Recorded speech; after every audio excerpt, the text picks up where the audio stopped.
Ako ang inyong Lolo Pael at ito ang aking kwento. Mag-inang pinagmalupitan ng mga amo.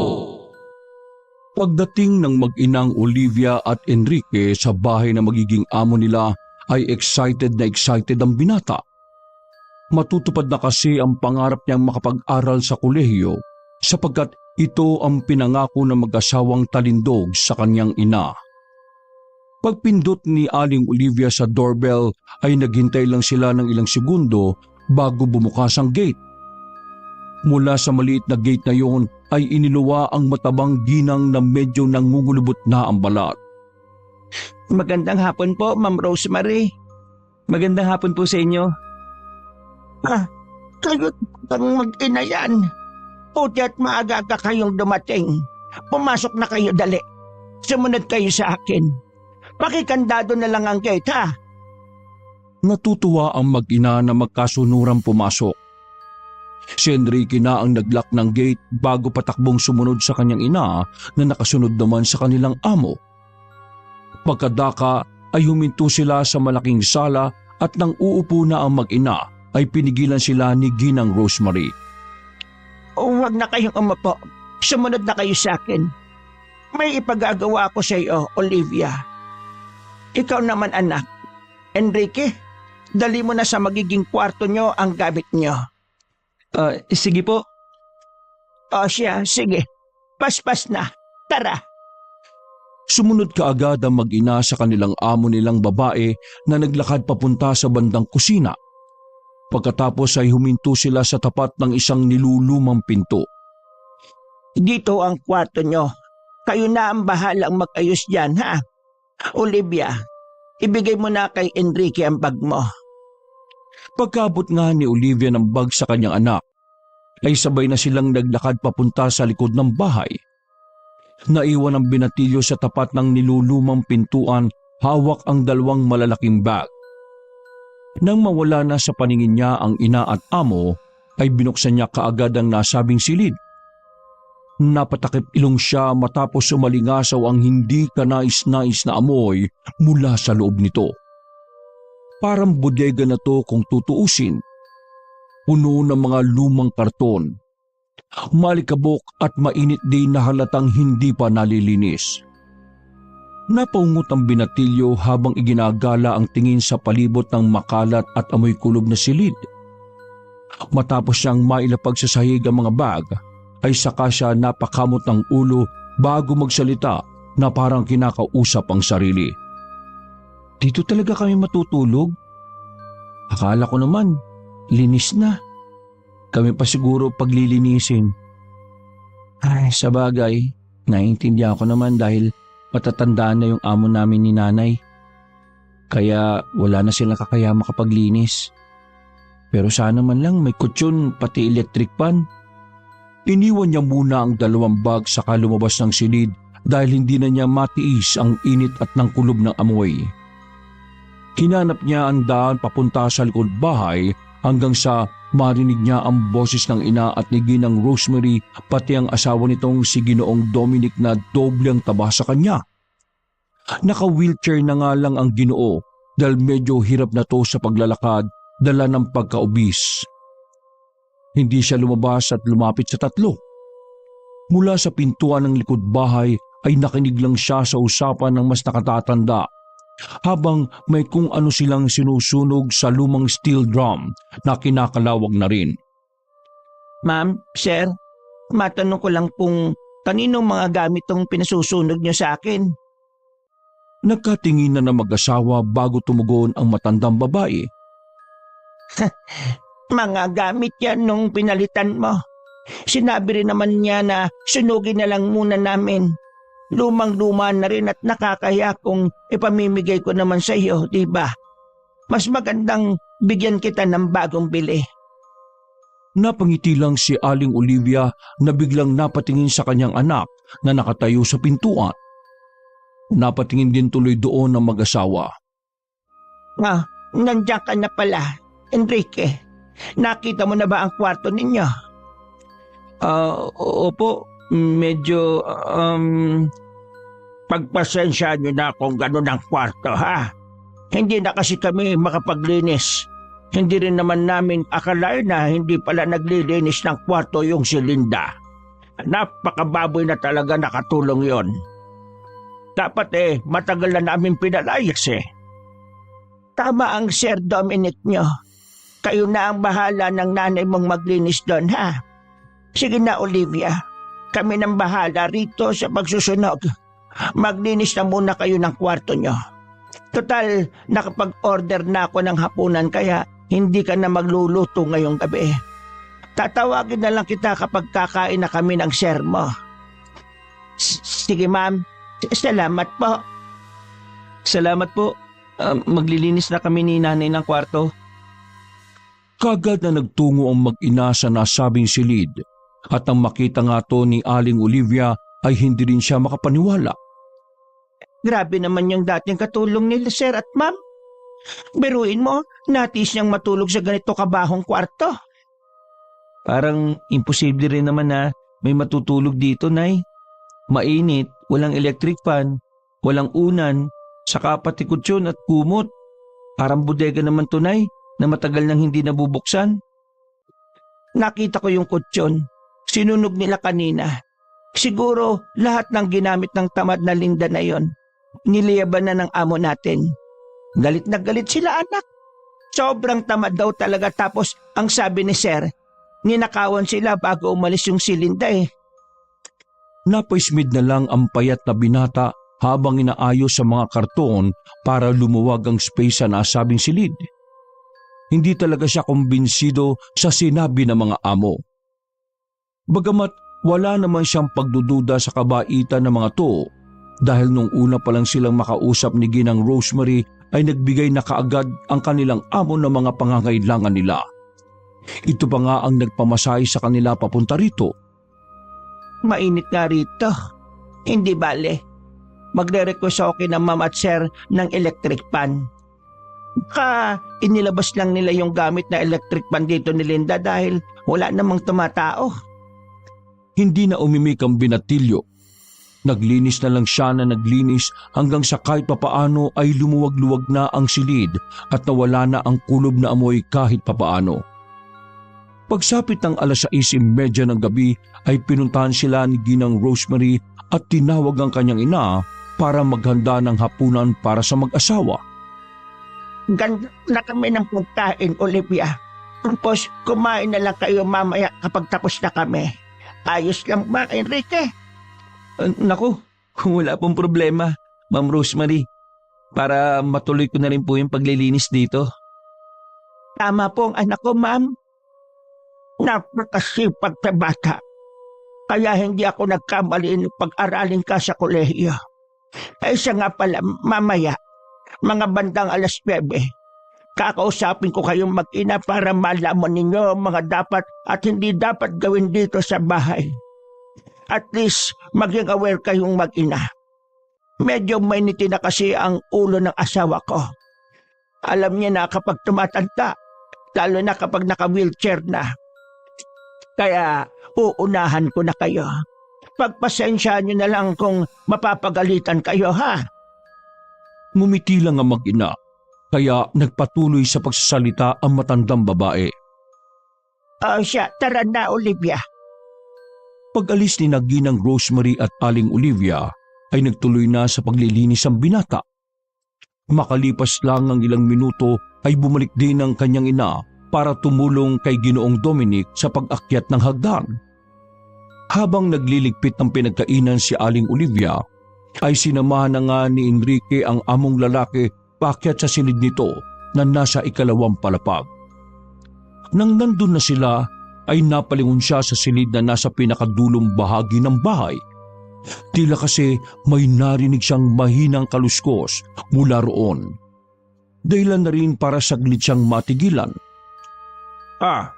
Bakit ka tumigil? Ano po kasi, parang may narinig akong ingay doon banda sa kwartong nasa dulo. May iba po bang tao rito? Wala. Masyado kang matanong Dali mo na. Buksan mo ang pinto. Hindi na nakaimik ang payat na binata sapagkat nagulat siya sa kakaibang reaksyon ng lalaking amo. Mula sa pagiging maamong tupa ay tila ba bigla na lang tong naging mabangis na leon. Nang nasa loob sila ng kwarto, ay pasimpleng napatakip ng ilong si Enrique dahil sa amoy ng kulog.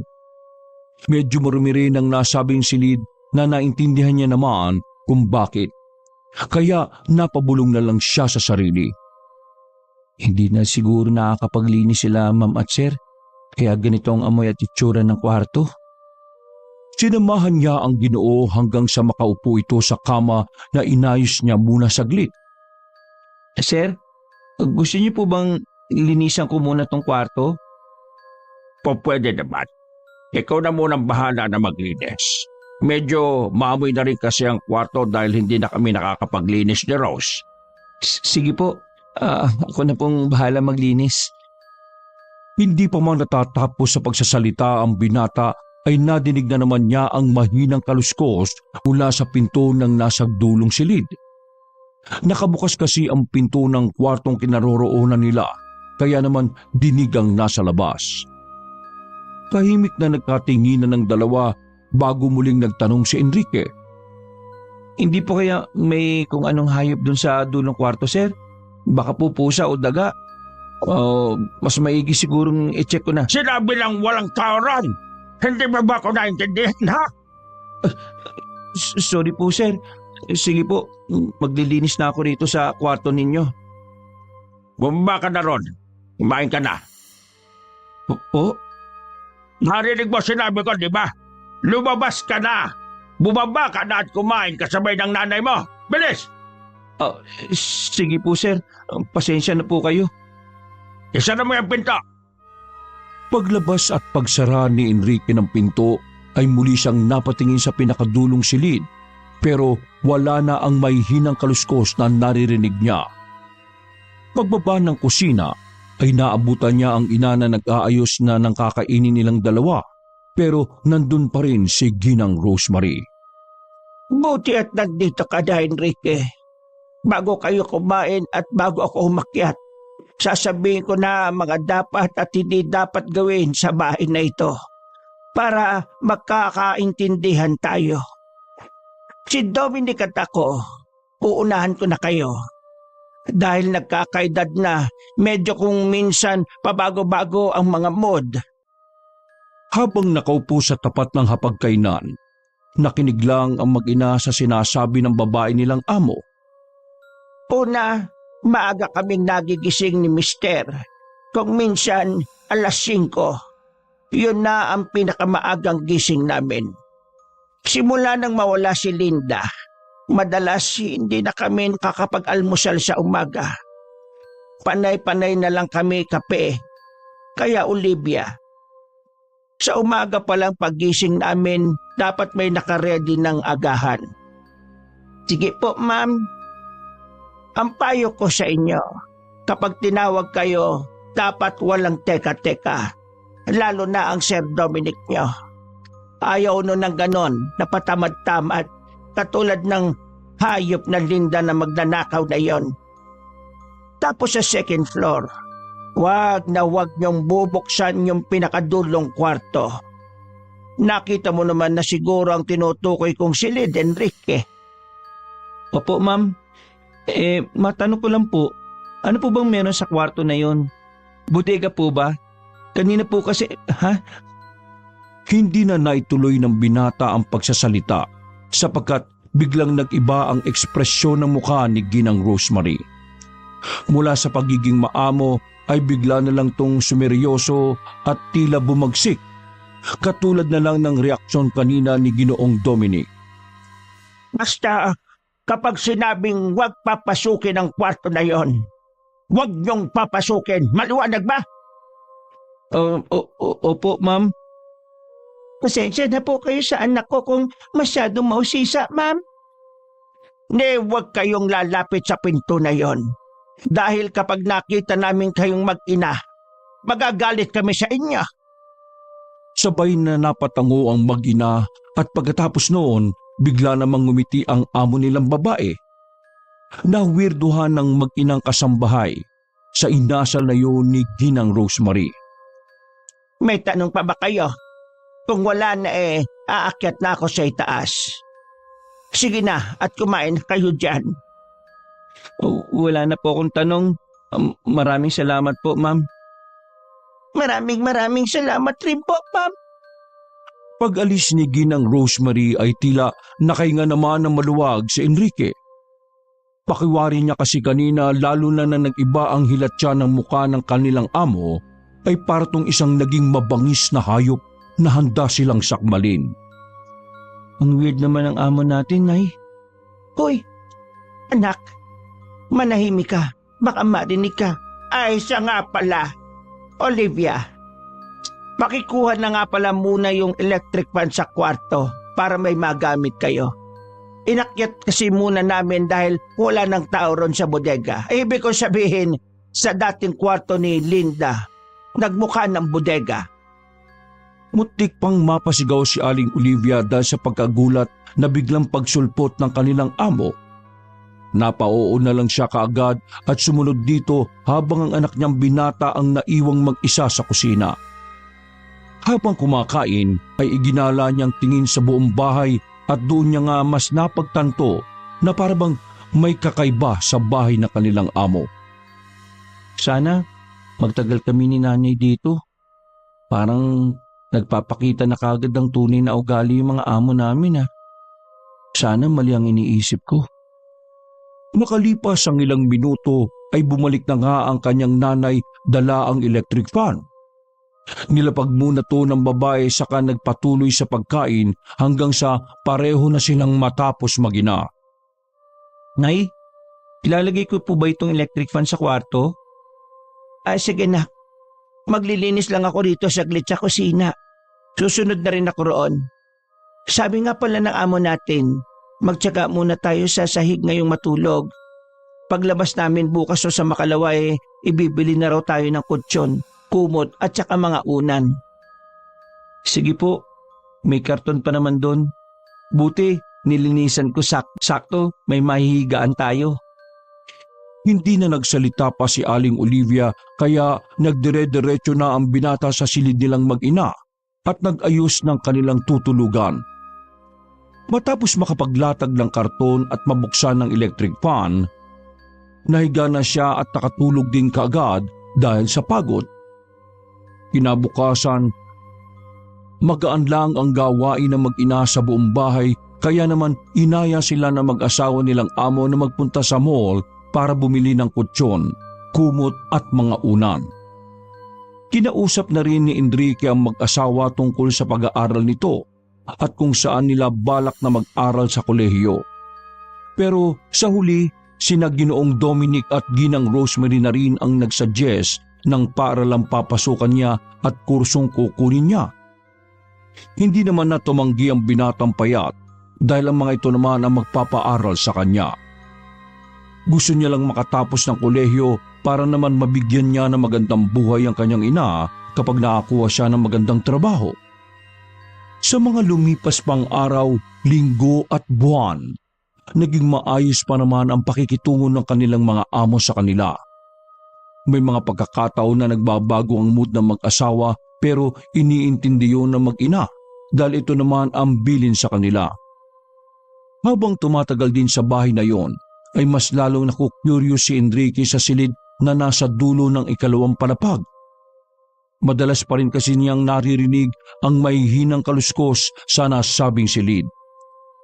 Kung minsan din may mga pagkakataon na tuwing mapapabangon siya ng madaling araw ay naririnig niya sa taas ang mag-asawa na kung hindi tila may kinagagalitan, minsan naman ay nagtatawanan. Lumalim tuloy ng lumalim ang hinala niya na may itinatago talaga ang mag-asawa sa silid na yon. Araw ng Biyernes, naalimpungatan si Enrique dahil sa lamig.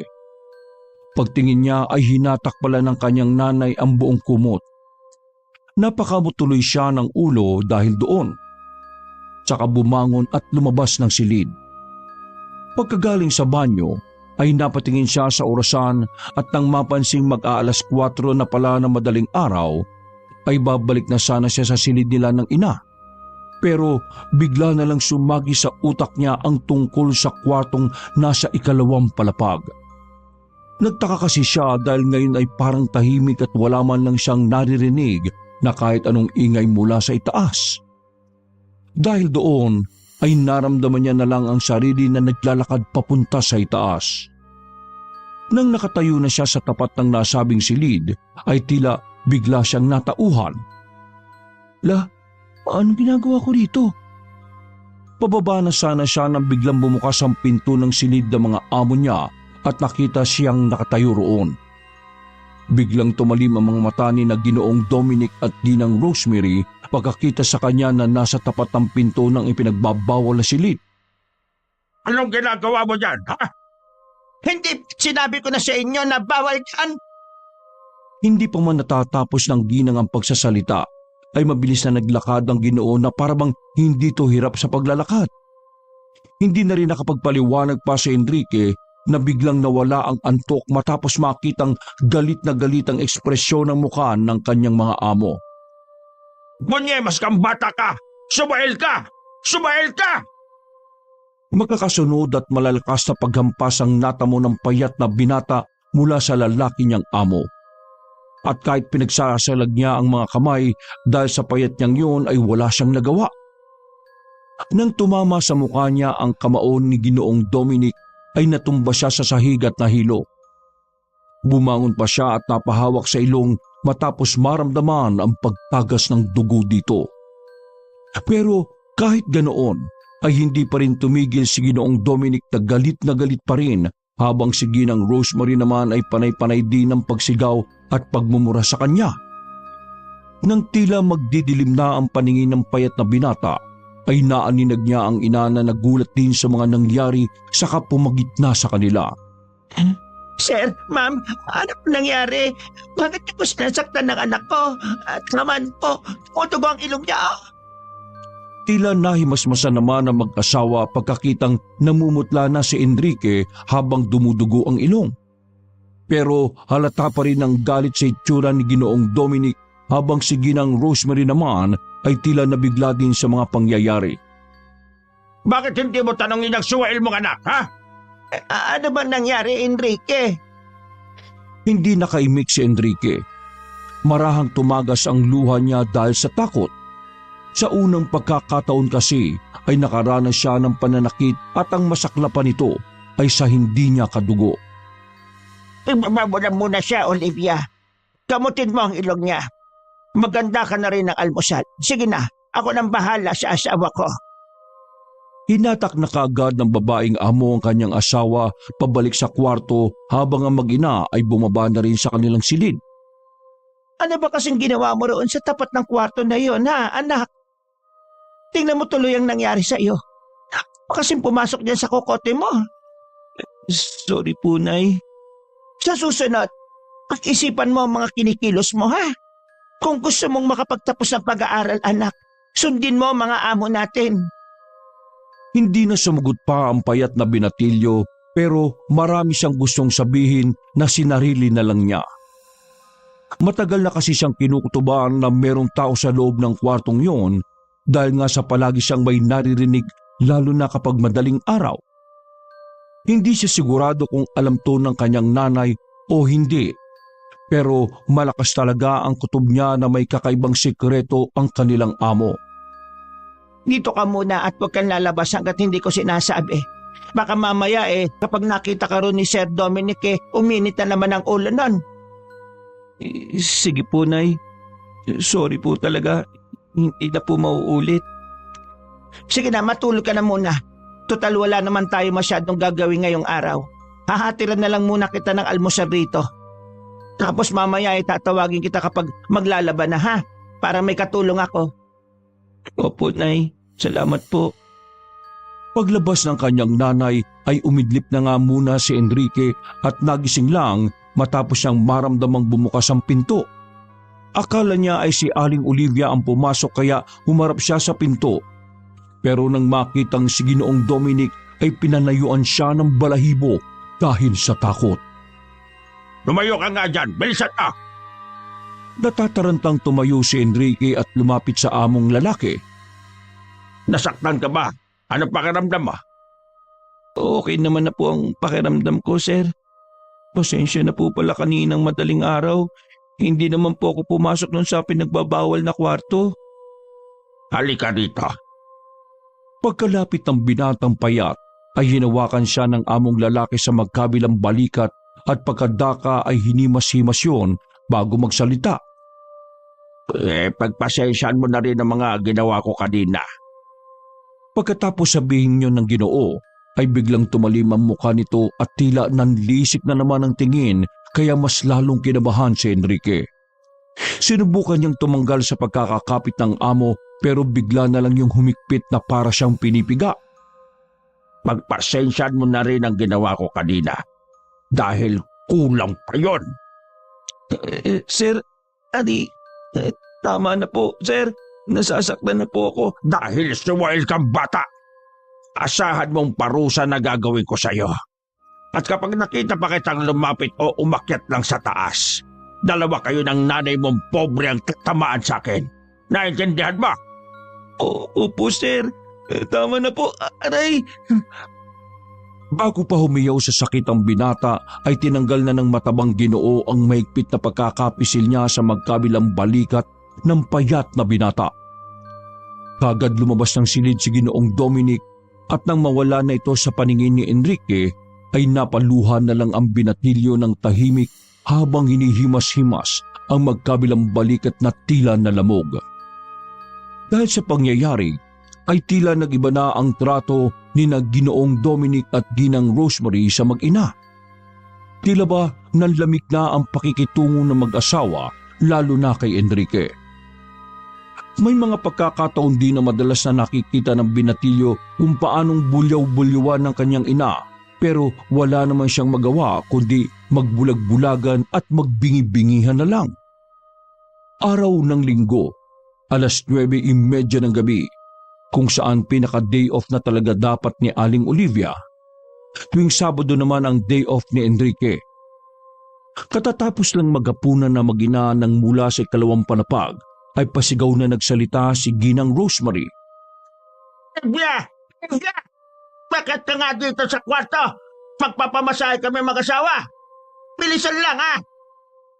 Mula sa kusina ay papunta na sana si Aling Olivia nang pigilan siya ng anak.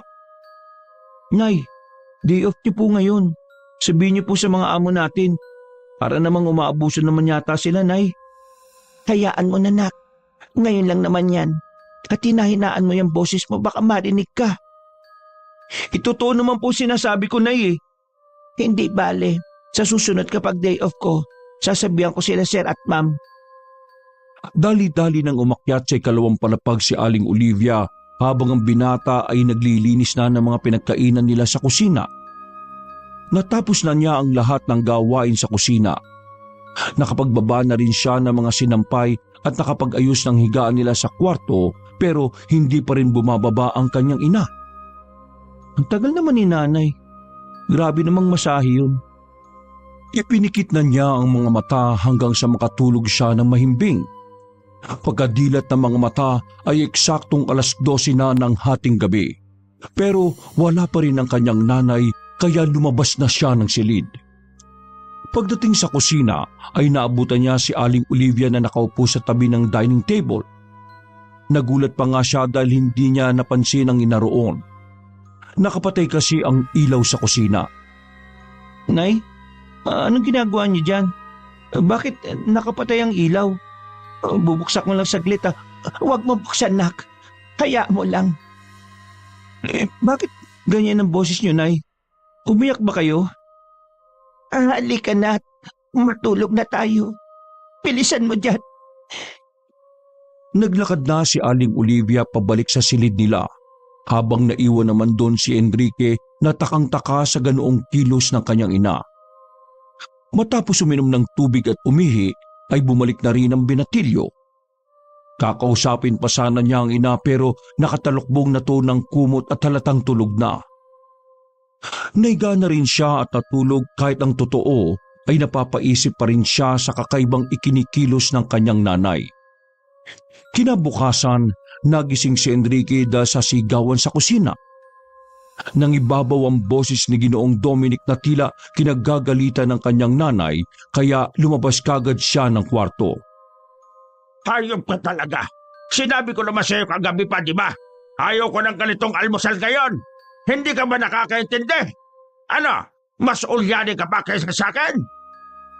Ibinato ng matandang Ginoo ang kutsara na tumama sa noo ni Aling Olivia.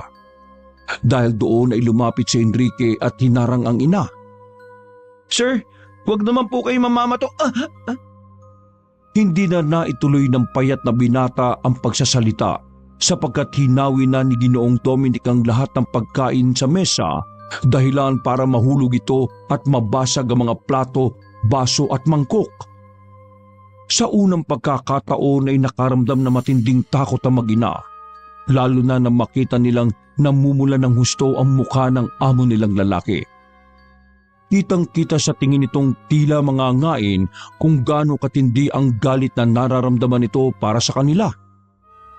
Mga inutil kayo, mga utosong kayo, mga walang sape! Puto nga ang wheelchair ko! Mga hayop kayo! Bilis! Natatarantang lumapit si Aling Olivia at inabot ang wheelchair sa nagngangalit niyang among lalaki. Si Enrique naman ay parang naistatwa matapos makita ang malademonyong itsura ni Ginoong Dominic. Lumayo-layo ka muna sa akin, Olivia. Dahil baka hindi kita matansya dyan. Pagkasabing yun, ay sa kanya sinabunutan ng ginang na binitiwan din naman niya kaagad. Pagkaupo na matabang Ginoo sa wheelchair ay umalis na to ng kusina. Naiwan ang mag-ina kasama ang amo nilang babae na galit din ng tingin. Ang tanga-tanga mo naman kasi, Olive. Ilang beses nang inulit sa'yo kagabi ng asawa ka. Paulit-ulit. Gusto mo pa yata ng maraming sun para hindi mo makalimutan na. Ligpitin niyo yung mga kalat dito. Kayo ang kumain ng mga nasa sahig. Pagkaalis ni Ginang Rosemary ay hindi na napigilan ni Aling Olivia ang mapaiyak. Kaya nilapitan siya ng anak at inalo-alo habang nakaupo sa tapat ng mesa. Nay, umalis na tayo dito. Parang hindi ko na kaya itong ginagawa nila sa atin eh. Anak, kaunting tiis lang. Isipin mo na lang na para makatapos ka ng pag-aaral. Nay, magdadalawang buwan pa lang tayo dito. Pero grabe na ang pinapakita nilang ugali. Hindi ko po alam kung makakatis pa ako, Nay. Hindi na umimik si Aling Olivia. Pagkatapos siyang magpunas ng luha ay sinimulan na niya ang paglilinis. Tumulong na lang si Enrique habang iniisip kung paano niya makukumbinsi ang ina na umalis na sa lugar na yon. Lumipas pa ang mga araw at linggo ay parang mas lalong tumindi ang paghihirap ng mag-ina sa poder ng kanilang mga amo. Magmula na mangyari ang insidente sa almusal, ay madalang nang bumili ng grocery si Ginang Rosemary. Pinagbawalan na rin silang magluto ng ulam kapag kakain silang mag-ina. At sinabing kung ano ang matitira nilang mag-asawa na pagkain, ayun lang ang kakainin nila. Napapadalas din ang pagpapatawag ng mag-asawa kay Aling Olivia tuwing gabi para magpamasahe kahit pa day off nito. Kaya hindi na talaga nagustuhan ni Enrique ang pinaggagawa sa kanila ng kanilang amo. Sumapit na naman ang linggo ng gabi. Nagpapahinga si Aling Olivia sapagkat bukod sa day off nito ay medyo masama ang kanyang pakiramdam. Si Enrique ang naghanda ng hapunan ng mag-asawa niyang amo na nakapagtatakang medyo maganda ang mood nung gabing yon. Aba, ang sarap nitong rellenong bangus ah. Ang galing mo talaga magluto. Saktong-sakto na kulinary ang kinuha mong kurso. Malapit na nga pala ang pasukan nyo, Enrique, di ba? Naka-ready na ba mga gamit mo pati uniforme? Opo, ma'am, sir. Kunin mo tong 500 pesos. Sa ngayon pagkasyahin mo yan sa loob ng isang buwan na. Isang buwan po? Oo, malaki na yan. Kami nga nung nag-aaral kami nito ni Rose, umaabot pa ng 2 buwan sa amin ng 500. At saka, pwede mong lakarin yung paaralan nyo hanggang dito. Para makatipid ka rin lalo dito kumain. Huwag ka nakakain sa school. Gustong sabihin ni Enrique na iba ang panahon ngayon sa panahon noon, pero pinigilan niya ang sarili. Nakita niya kasi na tila nag-iba na naman ang mood ni Ginang Rosemary. Para bang sinapian na naman to ng kademonyuhan. Kung ayaw mo wag pa. Huwag ka nang magbaon. Ano, tanggapin mo ba ito o hindi? Tinanggap na lamang ng payat na binata ang pera dahil baka tuluyang magbago ang timpla ng mga amo niyang parang may sira sa utak. Nang matapos na ang mga to sa pagkain, ay muling nagbilin si Ginang Rosemary sa kanya. May natira pa kaming ulam ng bangus dyan. Hindi pa halos nabawasan. Yan ang iulam nyo ng nanay mo, ha? Huwag na kayo magluluto. Kung ano ang tira-tira namin, yun ang kainin niya. Opo. Pagkatapos niyong kumain, papuntahin mo ang nanay mo sa taas dahil magpapamasahe ako. Pero sir, day off po ni nanay, di ba? Tila nagpantig ang tenga ni Ginoong Dominic dahil sa kanyang narinig.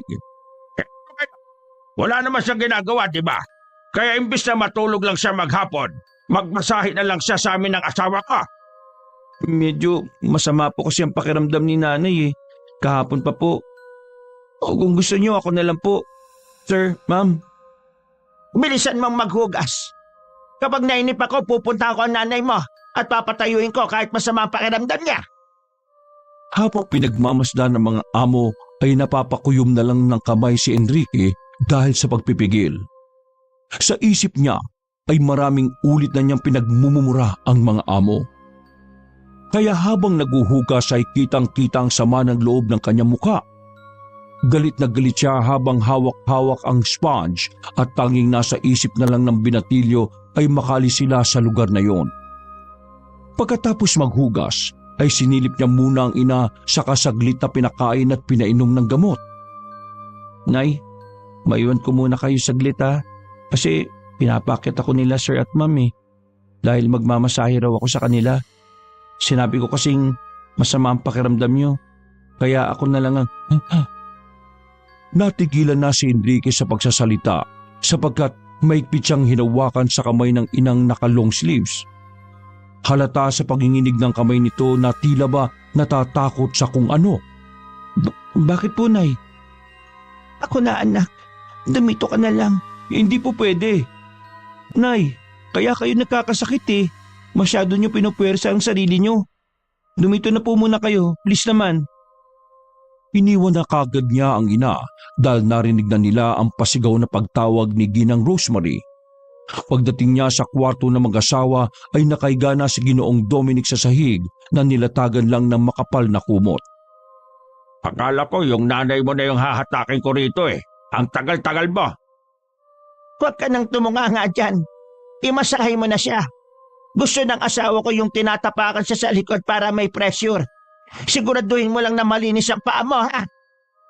Habang nagsasalita ang matandang babae ay nagsisindi siya ng scented candle para bumango ang amoy kulob na silid. Ganun na nga ang ginawa ni Enrique. Tinapaktapakan niya sa likod ang among lalaki. Ilang ulit at pabalik-balik subalit hindi na satisfy si Ginoong Dominic kaya nagalit ito. Ano mo naman yan? Ang gaan-gaan ng pagtapak mo sa likod ko. Ang lamya-lamya. Parang walang katimbang-timbang. Umalis ka nga dyan. Nakakaunat ka, ikaw tabakan ko dyan eh. Tumayo ang matandang Ginoo at saka siya tinitigan na masama bago magsalita ulit. Humiga ka dyan. Tinuturo ko sa iyo. Po? Hihiga ka. Gaba?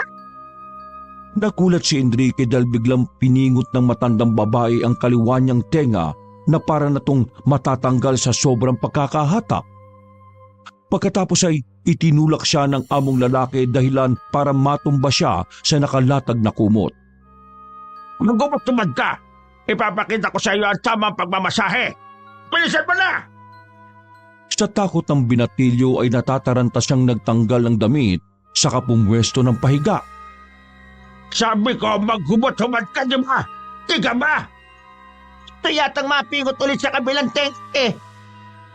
Sa sobrang takot ay napaluhan na lang si Enrique. Ang tingin niya kasi sa mga amo niya ay parang mga demonyo na at hindi tao. Biglang nangatog ang katawan niya kaya naman ang mismong among lalaki na ang kumilos. Hinatak nito ang kanyang short at brief at saka hinagi sa sahig. Dumapa kang hayop ka para matutunan mo ang tamang masahe. Sir, ma'am, tama na po. Tama na.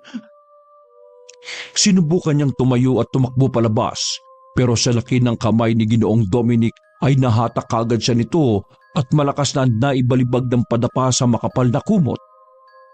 Napaubo si Enrique dahil sa impact pero mabuti na lang ay makapalang kumot kaya hindi ganun kasakit ang pakiramdam. Hayop kang tatanga-tanga ka. Ganito ang tamang pagmamasahe, oh! Pinagtatatapakan ng matabang matandang lalaki ang likod niya na parang akala mo ay stuffed toy lang. Napahiyaw sa sakit si Enrique pero hindi pa rin tumitigil si Ginoong Dominic. Natuwa naman si Ginang Rosemary sa kanyang nakita. Aliw na aliw siya sa sakit na nararamdaman ng kaawa-awang binata. Tumigil lang sila na makarinig ng tila lumagutok na buto sa tagiliran ni Enrique. At pagtihaya ay hindi halos makatayo ang binatilyo dahil sa sakit ng katawan.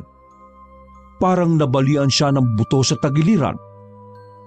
Umiiyak lang ng umiiyak si Enrique at hindi na nakapagsalita pa dahil sa sakit ng tagiliran niya.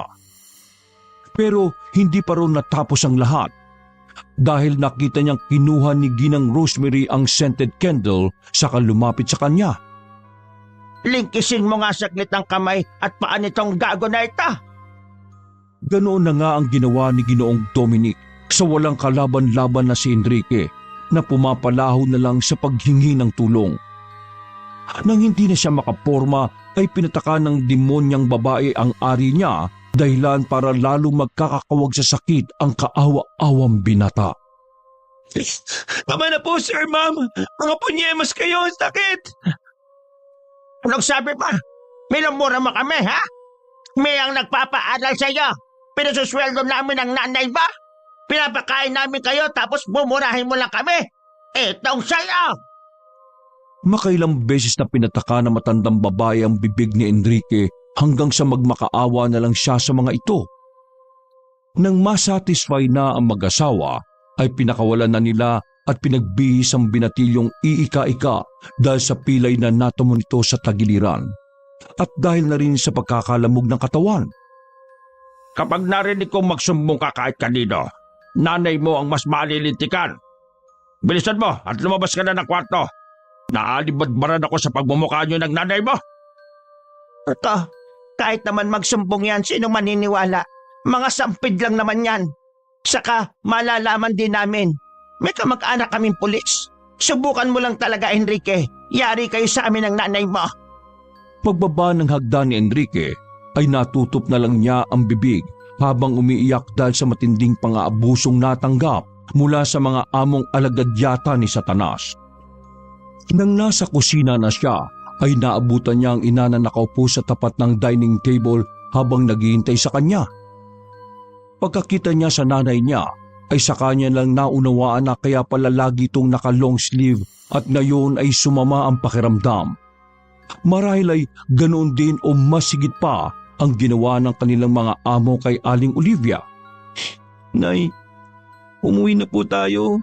Ayoko na rito. Umalis na tayo rito. Marahang hinatak ng ginang ang kanyang anak papunta sa kanilang kwarto at doon niya kinausap ng masinsinan. Anak, hindi tayo basta-basta makakaalis dito. Pasensya ka na. Sinubukan ko nang magsumbong pero nalaman kaagad nila dahil may mataas na opisyal silang kakilala. Kamag-anak siguro nila. Ibig sabihin po, Nay, binugbog din kayo? Bakit niyo lang po ito sinabi sa akin? Mas lalong napaiyak si Enrique habang kinukuyom ang mga kamay sa tindi ng galit na nararamdaman. Papatayin ko sila, Nay. Papatayin ko sila. Makinig ka, anak. Hindi tayo pa pwedeng tumakas dito sa bahay. Malamang dahil sa nangyari sa atin, magiging mas maigpit na sila. Kaya ikaw ang pag-asa ko, anak. Kapag pumasok ka ng eskwela, humingi ka ng tulong. Huwag dito sa lugar na to dahil marami silang kakilala. Sa malayong lugar ka humingi ng tulong. Paano po kayo? Baka kapag nalaman nilang nawala ako, Baka po kung anong gawin nila sa inyo eh. Huwag mo kong alalahanin. Kaya ko ang sarili ko.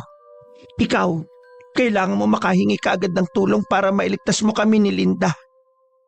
Linda? Yung dati po nilang katulong? Oo, siya yung babaeng nakakulong doon sa kwarto sa itaas. Nakita ko siya nung isang madaling araw, pero wala naman ako magawa para tulungan siya sa ngayon. Kaya ikaw na lang ang pag-asa namin, anak.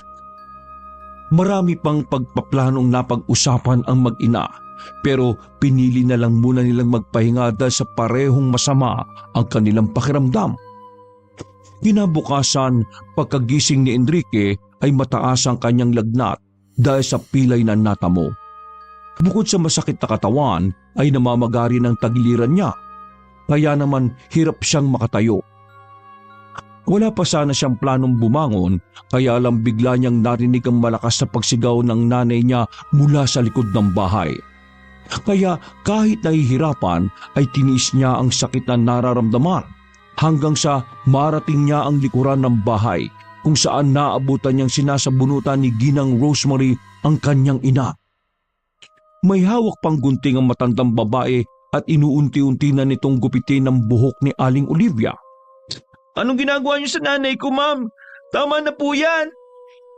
Tumigil si Ginang Rosemary sa paggupit ng buhok pero patuloy pa rin niyang sinasabunutan ng kaawa-awang babae. Nagupit pa nga niya nang hindi sinasadya ang piraso ng kaliwang tenga kaya tumagas ang dugo mula rito. Bago makakawala ang babaeng kasambahay ay sinampal pa nito ng ilang ulit sa mukha si Aling Olivia. Grabe naman kayo. Mga wala kayong awa. Anong klaseng tao kayo? Hoy! Bakit nagsasalita ka ng ganyan?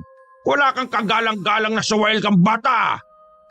Napatras si Enrique pagkakita naman sa amo niyang lalaki na may hawak-hawak na tabak. Sinugod sila nito at hinagis ang tabak at tumama naman ito sa hinlalaki ng kanang paan ni Aling Olivia na dahilan ng pagsigaw nito at pag-iyak. Dapat lang sa inyo yan. Mga wala kayong silbing magnanay kaya. Olivia, bilisan mo na at magluto ka ng pananghalian namin. Kapag hindi ka kumilos yan, kakalbuhin kita. Dahil sa takot, kahit parehong masama ang pakiramdam, ay pinagtulungan na lang ng mag-ina ang pagluluto ng pananghalian.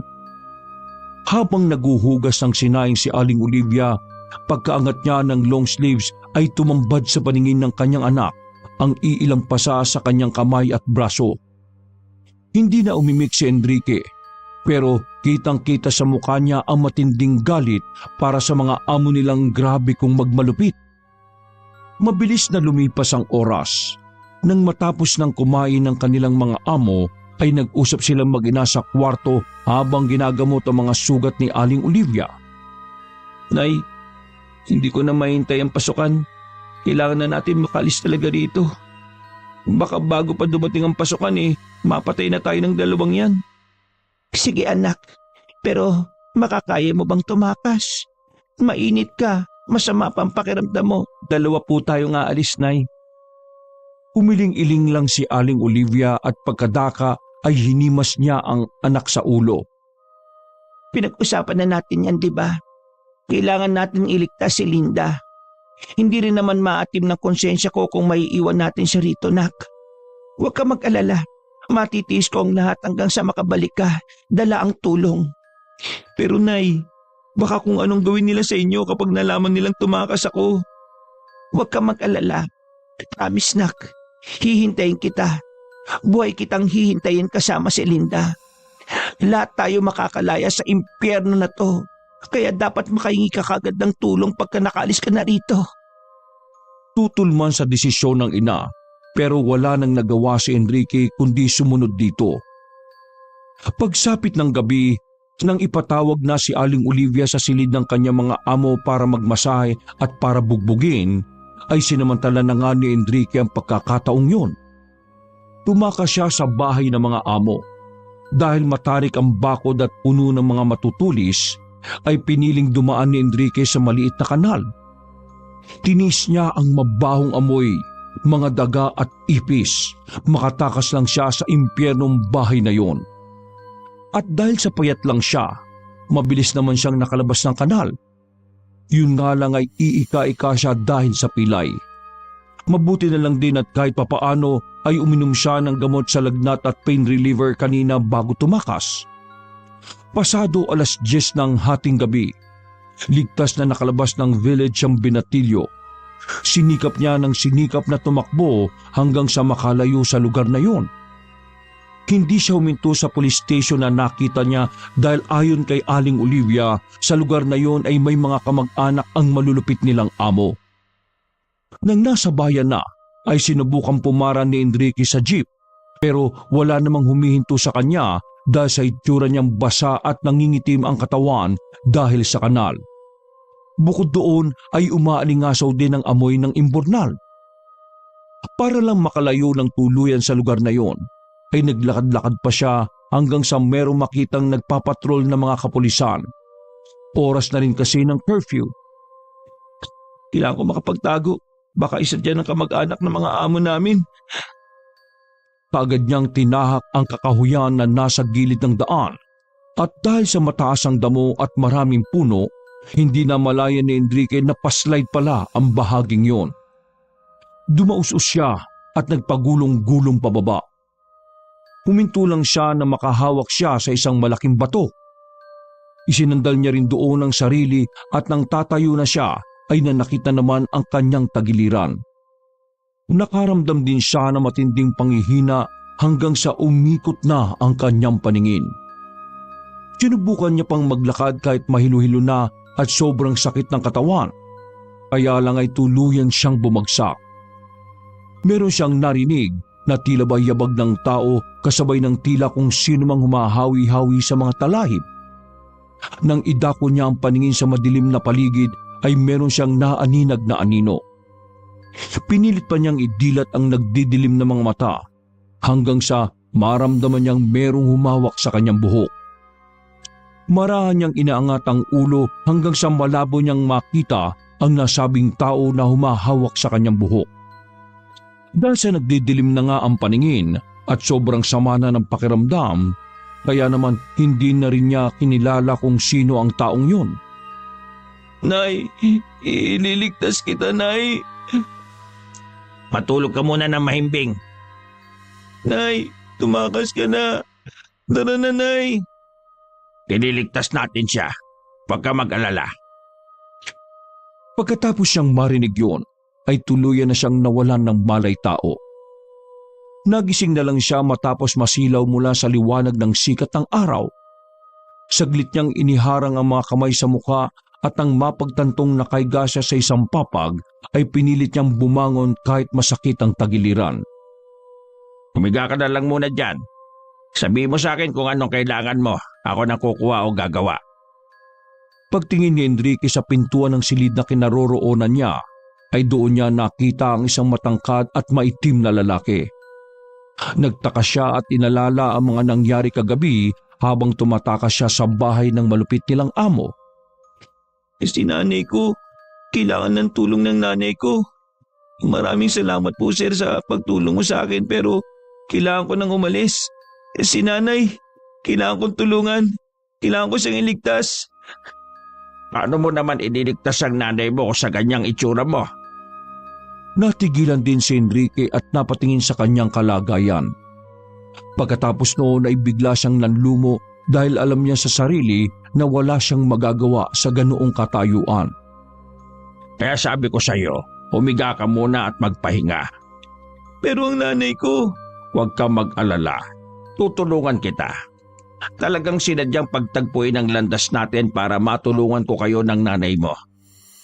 Humiga ka na muna at magpahinga.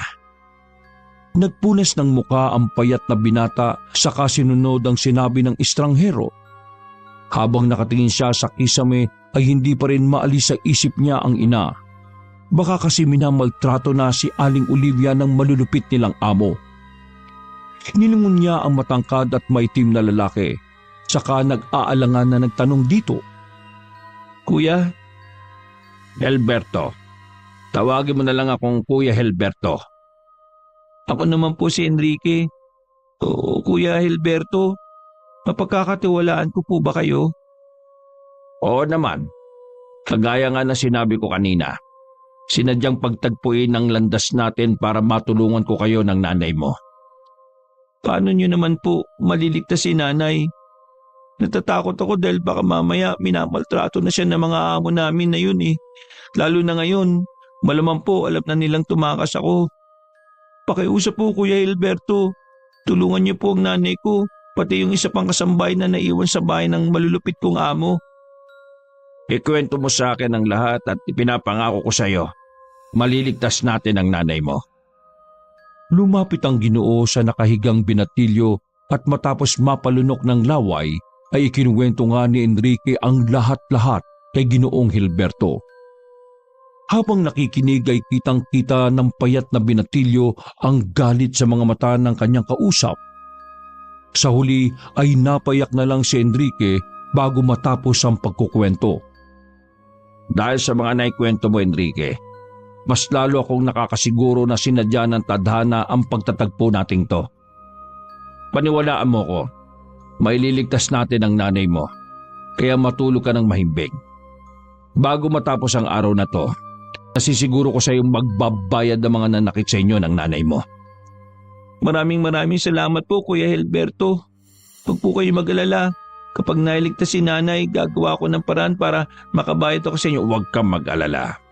Hindi naman ako maghahanap ng kapalit. Magpahinga ka na muna. May gagawin lang ako. Nakampante si Enrique matapos marinig ang mga sinabi ni Hilberto.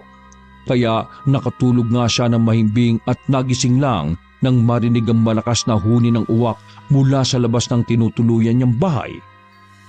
Saglit siyang bumangon at sumilip sa bintana. Pinagmasdan ng uwak na nakadapo sa punong abot-tanaw niya. Kumurap-kurap muna ang mata ng nasabing ibon bago muling humuni at lumipat. Napatingin tuloy sa kalangitan si Enrique at doon niya na lang napansin na gabi na pala. Iginala niya ang tingin sa loob ng kwarto bago nagtatakang magtanong sa sarili. Ha? Nasaan kaya si Kuya Hilberto? Eksaktong pagkasabi niyang yon ay nakarinig siya ng mahinang bulong mula sa labas ng silid. Sinabayan din ito ng pagkalamnaman ng kanyang sikmura dahil kaninang umaga pa siya walang kain. Dahil sa pagka-curious at dala na rin ng pagkagutom, umalis siya sa papag at marahang naglakad palabas ng silid. Nang nasa pintuan na, ay dumungaw ng pakaliwa at pakanan ng binata hanggang sa marinig niya ulit ang bulong na nanggagaling sa kaliwa. Marahan at maingat siyang naglakad dahil madilim ang daan. Nang marating na niya ang isa pang bintana, ay pasimple lang siyang dumungaw roon. At nakita nga niya si Ginoong Hilberto na nakapikit habang magkahawak ang mga palad. Anong ginagawa niya? Nag-focus siya sa pagbulong ng Ginoo para maunawaan ang mga sinasabi nito. Kaya lang ay hindi niya talaga maintindihan. Ngayon niya lang narinig ang ganoong pananalita, kaya pinagmasdan na lang niya to na abala sa pananalangin. At habang nagbibigkas ng kakaibang panalangin si Ginoong Hilberto, ay nakaramdam ng kakaibang puwersa si Enrique. Madilim at mabigat ang puwersang biglang lumukob sa paligid. Sinundan pa yun ng pag-ihip ng malamig na simoy ng hangin. Nang dumampito sa kanyang balat, ay biglang napayakap ang binata sa sarili dahil mabilis na gumapang ang kilabot sa buo niyang katawan. Kaya habang pinagmamasdan si Ginoong Hilberto sa pagsasagawa nito ng isang seremonya, ay sumiksik lang sa isang gilid si Enrique. Nagmasid siya sa paligid, dala na rin ng takot na baka may kung anong hindi magandang mangyari. Sa pagpapatuloy ni Ginoong Hilberto ay bigla na ring nagpatay-sindi ang mga kandila at gaserang nakasindi. Mas lalo tuloy nadagdagan ng takot na nararamdaman ni Enrique, kaya mas humigpit din ang yakap niya sa sarili. Sa isang malakas na pagbigkas ng matangkad na lalaki ay tuluyang namatay ang nagsisilbi nilang liwanag, kaya napaupo ang payat na binatilyo sa tindi ng takot na nararanasan niya. Tumagal ng 30 segundo ang kadiliman at nang muling magsalita sa Ginoong Hilberto ay isa-isa na ulit sumindi ang mga kandila at gasera. malumanay na nagbanggit uli ng kakaibang dasal si Ginoong Helberto. Muling nagpatay-sindi ang mga gasera at kandila habang patuloy sa pagbigkas si Ginoong Helberto. Maya-maya pa ay isang ugong ang kanilang narinig. Pagkatapos noon ay mas lalong bumigat ang pakiramdam ni Enrique kaya humigpit pa lalo ang yakap niya sa sarili habang nakaupong nakasiksik sa isang sulok. Nang mapadako ang tingin niya sa malaking garapo na nasa lamisita na nasa harapan naman ng Ginoo, doon niya nakita na parang may itim na usok na unti-unting pumapasok doon.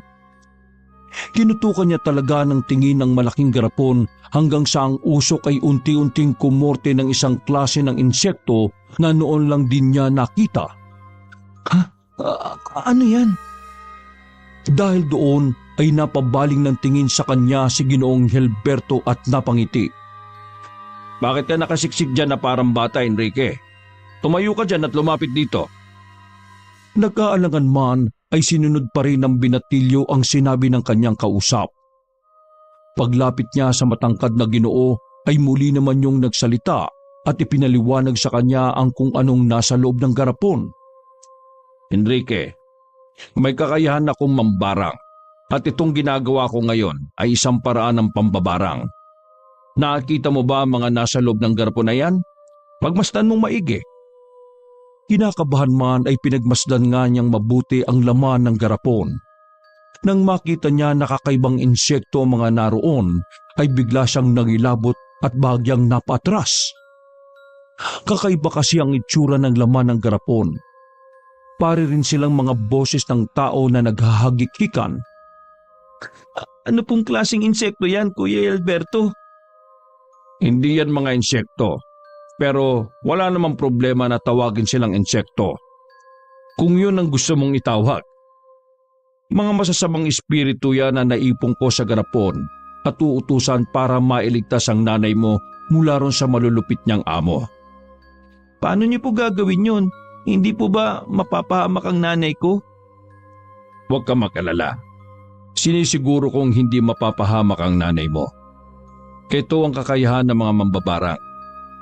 Nagbibigay kami ng sumpa gamit ang masasamang espiritu o elemento na nagaanyong maliliit na nilalang. Kapag inutusan ko ang mga nasa loob ng garapon na yan, direkta silang papasok sa katawan ng mga amo mo. Sisirain nila ang loob ng katawan sa pamamagitan ng pagsipsip ng enerhiya nila hanggang sa sila ay manghina. Hindi alam ni Enrique kung matutuwa ba siya o maaawa matapos malaman ng mga yon. Sa kabilang banda ng kanyang isipan ay parang gusto na niyang ipatras kay Ginoong Helberto ang kung anumang gagawin nito. Ano pong mangyayari sa kanila pagkatapos? Malalaman natin bukas.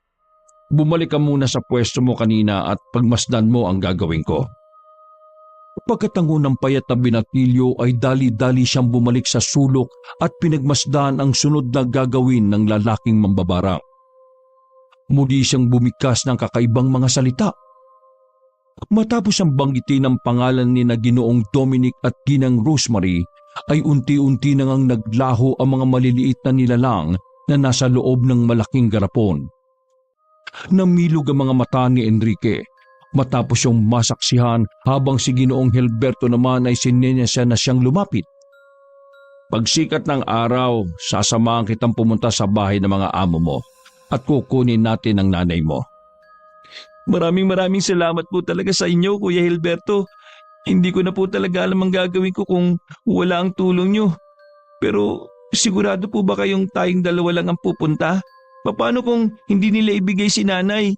Dapat po siguro humingi po tayo ng tulong sa mga kinauukulan para mapanagot na po talaga yung mag-asawa na yun.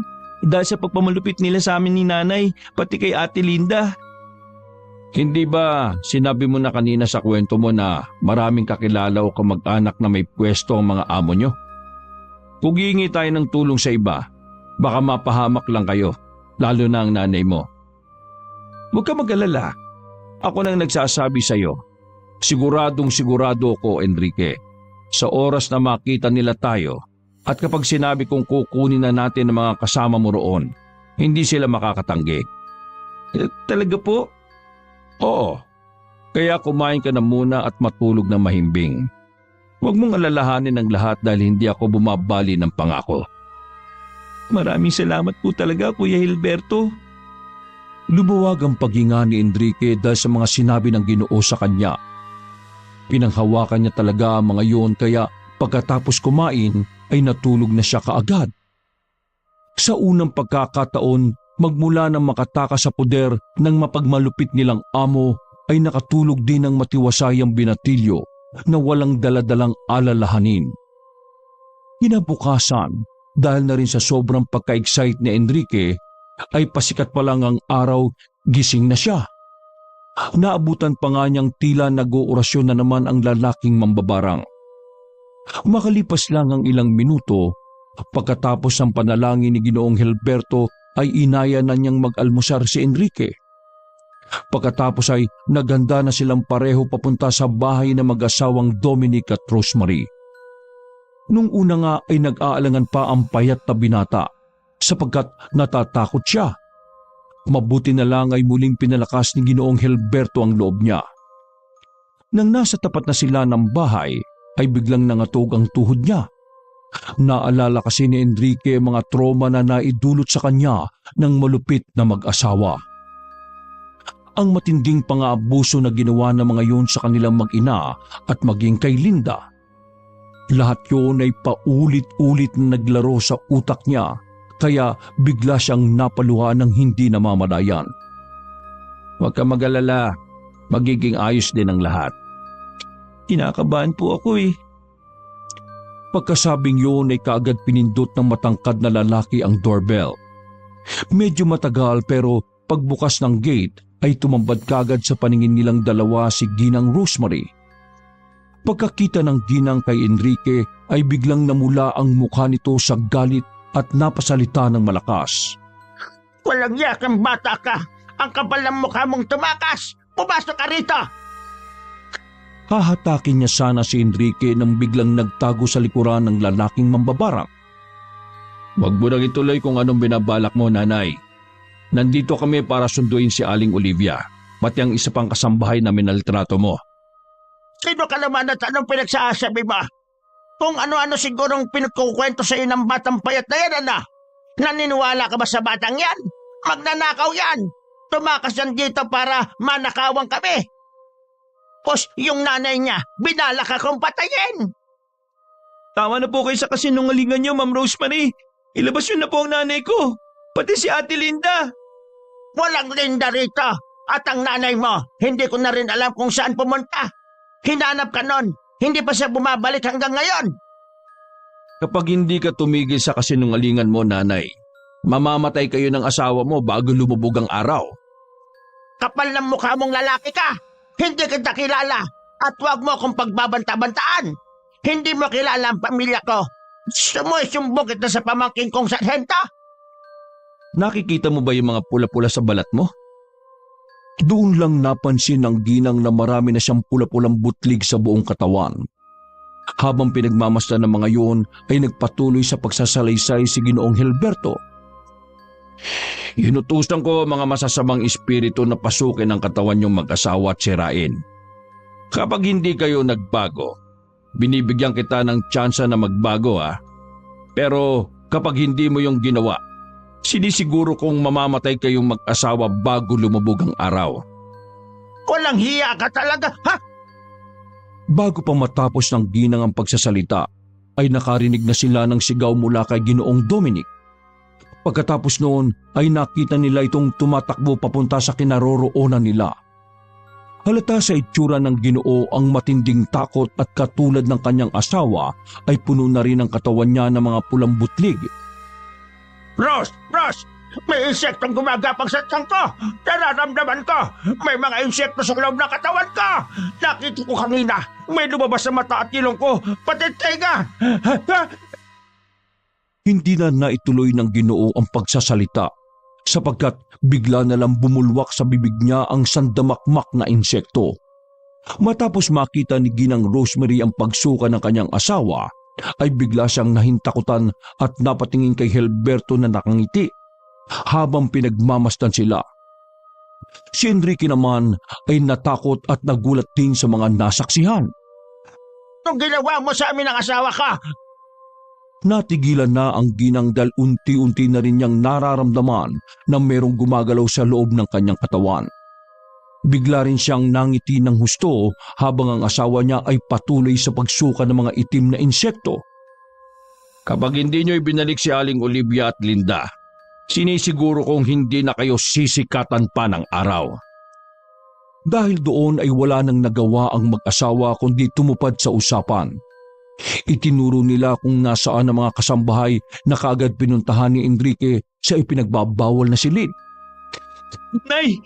Nay, nandito na ako! Salamat sa Diyos, anak! Ligtas ka at nabalikan mo kami!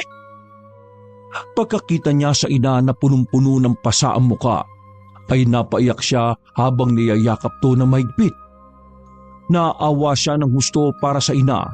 Subalit nang makita niya ang kalagayan ni Linda na sobrang payat na ang itsura at kawawang-kawawang kalagayan, ay mas nanlumo siya.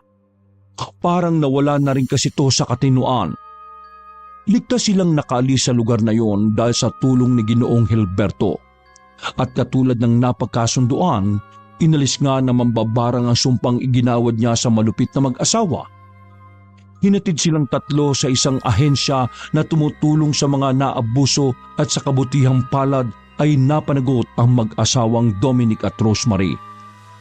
Walang nagawa ang mga kamag-anak nila na nasa posisyon at kahit matanda na ay nakulong pa rin sila. Pagkatapos noon ay hindi na nakita pa ni Enrique si Ginoong Hilberto. Sinubukan pa nilang mag-ina na puntahan ang tirahan nito pero hindi na rin nila nakita kaya sobrang nahiwagaan ng binatilyo. Siguro, Nay, anghel yon si Kuya Hilberto na pinadala ng Diyos para tulungan tayo. Kung ano man o sino man siya, anak, lagi kong ipinapanalangin ang kaligtasan niya para marami pa siyang matulungan na kagaya natin. Ako rin, Nay. Bago nga matulog ang mag-ina, ay nagpasalamat sila sa Diyos at ipinagdasal na rin si Ginoong Hilberto dahil kung hindi dahil sa tulong nito ay hindi sila makakalis sa poder ng mapagsamantala at malulupit nilang amo. Ngayon, sa biyaya ng Diyos, ay nagkaroon sila ng pwesto sa palengke at gumaling naman ng tuluyan si Linda na kinuha nilang tindera. Wakas! Ako ang inyong Lolo Pael at ito ang aking